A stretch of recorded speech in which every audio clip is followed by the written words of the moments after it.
sa kursong Bachelor of Elementary Education at narito ako upang makapanayam ang isang Marine Transportation student. Magandang hapon sa iyo, Ginoo. Maaari ko bang malaman ang iyong pangalan?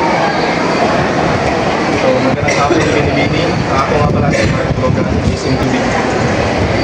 Para sa iyo, ano ang chismisa?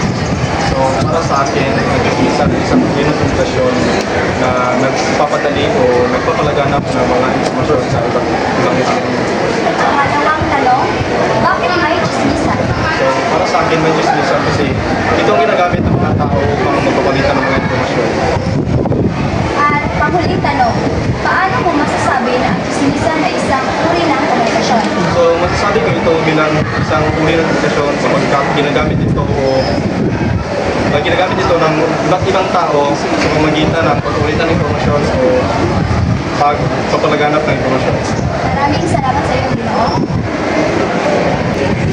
At yun lamang po. Salamat.